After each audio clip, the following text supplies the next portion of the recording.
Start camera. Rolling, sir. Action!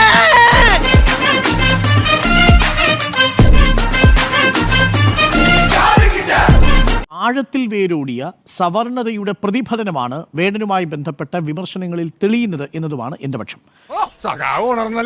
11 November മാസത്തിലാണ് എറണാകുളത്ത് തേവരയിൽ മോഹൻലാലിന്റെ വീട്ടിൽ 4 ആനക്കൊമ്പുകൾ കണ്ടെത്തുന്നത്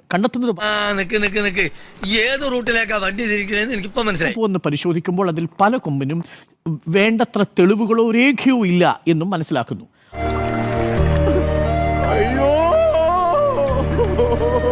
നിന്ന് കണ്ടെത്തിയതുപോലെ മോഹൻലാലിനെ എന്തുകൊണ്ടാണ് അറസ്റ്റ് ചെയ്ത് വനം വകുപ്പ് ഓഫീസിലേക്ക് കൊണ്ടുപോയി ചോദ്യം ചെയ്ത് ഇതിന്റെ രേഖകൾ ഹാജരാക്കാൻ സമയം കൊടുക്കാതെ ഇപ്പോൾ ഒന്നിലൊരു ആനയാണ്, രണ്ടാമത്തേതിലൊരു പുലിയാണ്.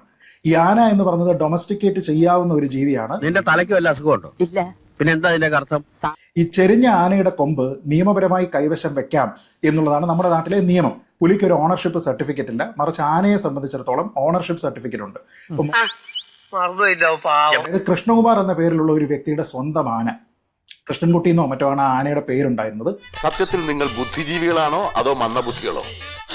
അപ്പൊ ഈ കൃഷ്ണകുമാർ എന്ന വ്യക്തിക്ക് കൃഷ്ണൻകുട്ടി എന്ന് പറയുന്ന ആനയുണ്ട് എന്നതുമായി ബന്ധപ്പെട്ട രേഖകളുണ്ട്.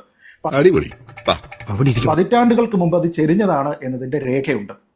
ഉടമസ്ഥൻ ഇദ്ദേഹം തന്നെ ആയതുകൊണ്ട് ഈ കൊമ്പിന്റെ ഉടമസ്ഥാവകാശം അദ്ദേഹത്തിന് തന്നെയാണ് എന്നതിന്റെ രേഖയുണ്ട്. ഈ രേഖകളെല്ലാം കൂടെ വെച്ചുകൊണ്ട് ഇതാ എനിക്ക് പിടിക്കാത്ത, ഞാൻ എന്ത് ചെയ്താലും ഏറ്റില്ല. ഉടമസ്ഥൻ എന്താ ചെയ്തത്? ഈ കൃഷ്ണകുമാർ എന്താ ചെയ്തത്? മോഹൻലാലിന് അതൊരു ഗിഫ്റ്റ് പോലെ കൊടുത്തതാണ്. അപ്പൊ ഇത് കൈവശം സൂക്ഷിക്കാനുള്ള അവകാശം കൃഷ്ണകുമാറിനുണ്ട് എന്നതുമായി ബന്ധപ്പെട്ടുള്ള രേഖകളെല്ലാം തന്നെ മോഹൻലാൽ ഹാജരാക്കുന്നു. അത് കിട്ടിയതിന് ശേഷം ഈ അധികൃതർ എന്താ ചെയ്തതെന്നറിയില്ലേ? അധികൃതർ പറഞ്ഞത് മോഹൻലാൽ ഇത് കൊണ്ടുപോക്കോളാനാ പറഞ്ഞത്. അതായത്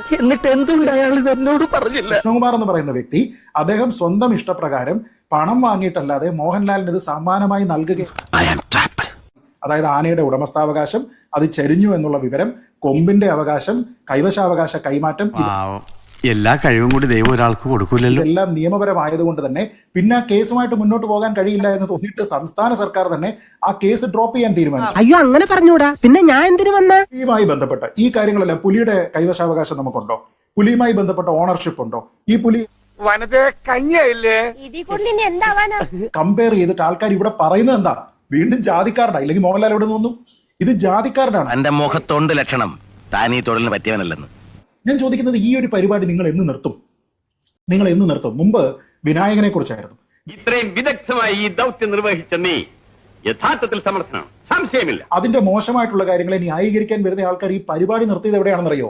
അദ്ദേഹം വീടിന്റെ മുകളിൽ വെച്ചിട്ട് ആരെയോ മുണ്ടുപൊക്കി കാണിച്ചു പറഞ്ഞിട്ട് ഒരു പരാതി വന്നപ്പോ അതിനെ കമന്നു കിടന്നാലും നിങ്ങൾക്ക് ന്യായീകരിക്കാൻ കഴിയില്ല.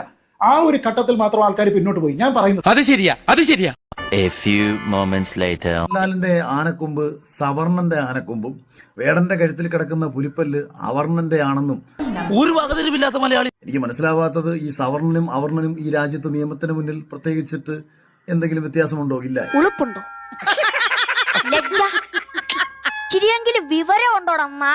നാട്ടിനുള്ളിൽ കിടക്കുന്ന ഒരു വിഭവങ്ങളും വനം വകുപ്പിന്റെ അനുമതിയോടുകൂടി അല്ലാതെ പുറത്തു കൊണ്ടുവരാനും നിയമപ്രകാരം സാധിക്കില്ല. മതി, ഇപ്പൊ എല്ലാം ഓക്കെ. ഇതിൽ കൂടുതൽ എന്ത് തെളിവാണ് സാർ വേണ്ടത്? ഇതിനകത്ത് ജാതിയും മതവും ഒന്നും കൊണ്ടുവരാതെ യാഥാർത്ഥ്യങ്ങളെക്കുറിച്ചും സത്യത്തെക്കുറിച്ചും പരിശോധിക്കാനും പഠിക്കാനുമാണ് ശ്രമിക്കേണ്ടത്. ഭാഗ്യത്തിന് വേദനിച്ചില്ല. എന്തായാലും ഹോസ്പിറ്റലിൽ പോയേക്കാം.